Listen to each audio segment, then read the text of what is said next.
बहुत पहले की बात है। शंकर नाम का एक किसान था। वह किसानी करके और अपने पेड़ों की लकड़ियां बेचकर अपना गुजारा करता था। एक बार वह लकड़ियों को बैलगाड़ी में डालकर बेचने के लिए दूसरे गांव गया। रास्ते में शंकर को उस गांव का एक सेठ मिल गया। सेठ ने शंकर से लकड़ी के लिए पूछा, गाड़ी का कितना है? शंकर ने बताया, सबका 5 रुपये है। सेठ ने कहा, ठीक है, मैं यह खरीद रहा हूँ, इसको तुम मेरे घर पर छोड़ दो। शंकर लकड़ी से भरी बैलगाड़ी लेकर सेठ के घर पहुंच गया। शंकर ने लकड़ियां सेठ को दी पैसे के लिए और अपनी बैलगाड़ी को लेकर आने लगा तो सेठ बोला, हमारी पूरी गाड़ी की बात हुई थी, अब ये बैलगाड़ी तुम नहीं ले जा सकते।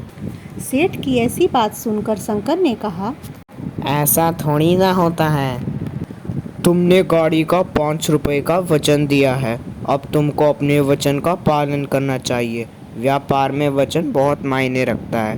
शंकर के काफ़ी समझाने के बाद भी सेठ नहीं माना, जिससे उसको खाली हाथ ही लौटना पड़ा। घर पहुंचने पर उसके बेटों ने बैलगाड़ी के बारे में पूछा तो उसने सेठ की करतूत को उनको बता दिया। शंकर का सबसे छोटा बेटा होशियार था। उसने सेठ को सबक सिखाने की सोची। वह अगले दिन उसी तरह बैलगाड़ी में लकड़ियां डालकर उसी गांव की तरफ जाने लगा। रास्ते में उसको भी वही सेठ मिल गया। सेठ ने सोचा, आज फिर एक बकरा आ रहा है। सेठ ने फिर वही बात पूछी, गाड़ी का कितना है? इस पर शंकर का बेटा बोला, केवल 2 मुट्ठी। सेठ सोचा, यह तो कल वाले से भी मूर्ख है। 2 मुट्ठी में तो मैं 2 आना दबाकर इसको दे दूंगा। उसने घर पर लकड़ियां छोड़ने को बोला।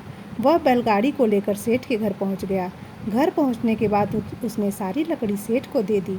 सेठ अंदर से अपने दोनों हाथों की मुट्ठियों में 2 आना दबा कर ले आया। उसने शंकर के बेटे को बोला, लो 2 मुट्ठी पैसे।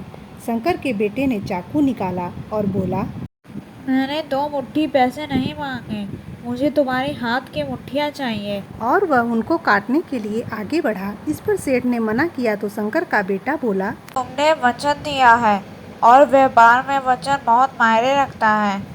उसने सेठ को सारी बात बताई, किस तरह से उसने शंकर को ठगा था।